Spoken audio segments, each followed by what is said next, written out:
cinquième grand aspect, c'est la simplicité volontaire parce qu'il y a le Earthship Survival Model, mais il y a aussi les mini-maisons que vous avez sûrement vues. Il y a eu une grosse mode autour des mini-maisons dans les dernières années. Des micro-maisons, des fois, ou mini-maisons. On les a vues à différents endroits. On les a vues sur roue, comme vous voyez. Ah, celle-là, il n'est pas sur roue, en fait, excusez. Mais on les a vues sur roue ou juste sur plateforme, sur pilotis, ou directement comme des maisons traditionnelles. Il y a des développements de mini-maisons incluant à Sherbrooke. Maintenant, plusieurs municipalités se sont ouvertes à la chose parce qu'au départ, tu n'avais pas le droit de faire des mini-maisons parce qu'il y avait des grandeur minimum pour rentrer dans telle ou telle municipalité, qui était habituellement 750 à 1000 pieds carrés minimum de surface. Et donc, ce concept-là ne fonctionnait pas, mais il y a eu beaucoup de mouvements autour de ça. Par contre, les mini-maisons sur roues, on en a entendu beaucoup parler, mais peu se sont construits. Il y en a quelques-unes, mais peu se sont construits parce que ça avait des avantages, entre autres. Puis là, au dernier coup, je n'ai pas eu le temps de vérifier, mais au dernier coup, quelqu'un m'a dit que ça avait changé, puis c'était possible d'avoir une hypothèque là-dessus maintenant. Mais avant, tu n'avais pas le droit d'avoir d'hypothèque sur ta maison sur roue. Fait que ça coûtait juste 50 000, mettons, puis tu avais une petite maison quand même vraiment agréable.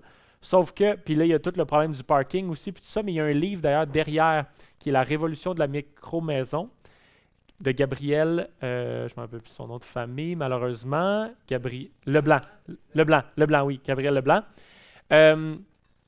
Qui parle de tout ça au niveau des règles puis l'évolution qui est en train de se passer au Québec. C'est vraiment, vraiment très, très intéressant. Puis Révolution Micro-Maison, si ça vous intéresse, vous irez voir ça. Puis sinon, il est sur son site web, il y a beaucoup d'informations aussi.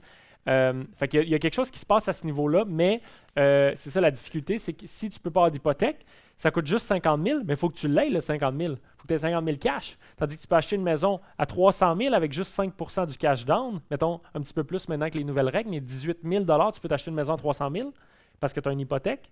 Tandis que l'autre maison, c'est sûr, elle est cash à toi, mais il faut que tu l'aies l'argent au départ, puis pas tout le monde a 50 000 de cash down pour l'acheter au départ. Fait qu'il y avait comme des difficultés. Puis sinon, tu peux avoir un prêt, c'est un prêt personnel à 10-12 %. C'est un peu plus douloureux que du 2 %, du 3 % comme on peut avoir présentement. Vous comprenez? Donc ça a été limité dans sa croissance, mais il y a quand même un intérêt. Puis sinon, nous, ce qu'on va surtout apprendre de ça, parce que certains d'entre vous peut-être veulent une mini-maison, peut-être vous voulez une mini-maison en attendant d'une autre chose, sauf que ce qu'on va beaucoup apprendre, c'est maximiser les petits espaces. C'est-à-dire qu'avec la même surface, faire plus. Vous allez voir que financièrement, c'est tellement avantageux de faire ça. Ça va être super. Et au niveau du design, on peut créer des espaces qui sont plus petits, mais qui ont l'air plus grands. Puis ça va être très, très important, très intéressant.